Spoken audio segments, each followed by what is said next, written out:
Il le dit toujours que le seul pays où se sent citoyen, c'est en France.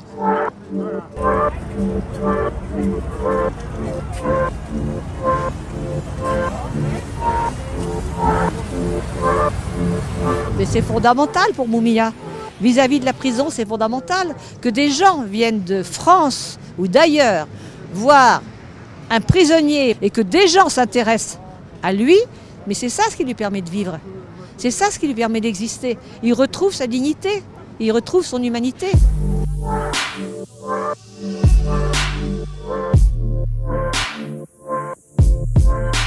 Moumiya est emprisonné depuis le 9 décembre 1981. Moumiya était un jeune journaliste noir, afro-américain, qui avait 27 ans, qui fait partie de la première génération ayant bénéficié des droits civiques. C'est une ancienne panthère noire. Et il a bénéficié d'une formation universitaire à Goddard College. C'est la première génération, cette génération-là, qui a bénéficié d'un enseignement supérieur. Et Moumiya y a découvert sur le campus la radio. Parce qu'il était un journaliste de radio avant tout, et il était très populaire, on l'appelait la voix des sans-voix, parlant toujours des gens assez démunis et défavorisés. Mais le 9 décembre 1981, comme il était en même temps chauffeur de taxi pour arrondir ses fins de mois, en même temps qu'il faisait ses programmes radio et télé, il a vu dans une rue à 3 h du matin un policier attaquer un jeune noir, il a reconnu que c'était son petit frère, il s'est arrêté. Il a voulu aller vers son frère et là, personne ne sait exactement ce qui s'est passé. Moumiya a été blessé par balle, très blessé, il a une bac, il a traversé de haut en bas et le policier a été tué. Et donc, comme depuis longtemps la police en voulait à tous ces jeunes afro-américains, intelligents, contestataires, ils ont sauté sur l'occasion pour l'accuser du meurtre, sans aucune preuve. Il n'y a aucune preuve à charge. Et depuis le 3 juillet 1982, il est enfermé dans le couloir de la mort, jusqu'en 2011. Et en 1995, il aurait dû être exécuté. C'est là qu'il y a la première mobilisation internationale. Au procès à Philadelphie, en 1995, moi j'y étais, il y avait des Suédois, il y avait des Japonais, il y avait des gens du monde entier. Et il y a une telle mobilisation que le juge, pour la première fois, a accordé un sursis à exécution. Alors la différence entre Moumiya, je dirais, et beaucoup de condamnés à mort, c'est qu'il est resté journaliste dans le couloir de la mort.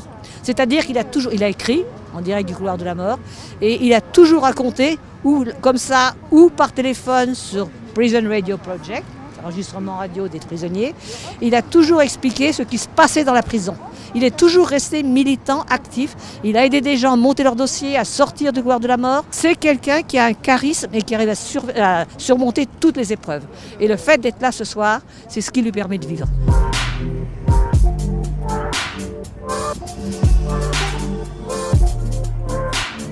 Pour nous, il était important de célébrer les 20 ans de cette citoyenneté d'honneur. Il faut rappeler que c'est la distinction la plus élevée de la ville de Paris et qui est attribuée à des personnes, des personnalités dont le combat est emblématique et qui, pour différentes raisons, Moumiya Abou Jabal parce qu'il est condamné à la prison et ça fait 40 ans qu'il y est, mais ça peut être des journalistes, des défenseurs des droits humains qui sont menacés, qui ont besoin justement du soutien de la ville de Paris. Parmi ceux que je peux citer et parmi les plus connus, il y a le docteur Mukwege qui est continuellement menacé de mort dans le Haut-Kivu, l'homme qui répare les femmes comme il est très bien connu. Il y a également le Dalai Lama, mais il y a d'autres personnalités dont certaines seront avec nous vendredi. Il y aura un message de Moumiya et puis bien sûr il sera mis à l'honneur puisque c'est notre premier citoyen d'honneur, qu'il est toujours en détention et que pour nous c'est l'occasion de mettre en avant ces personnalités, ces citoyens et de redemander ce que nous faisons depuis des années, eh bien, en l'occurrence pour lui, sa libération.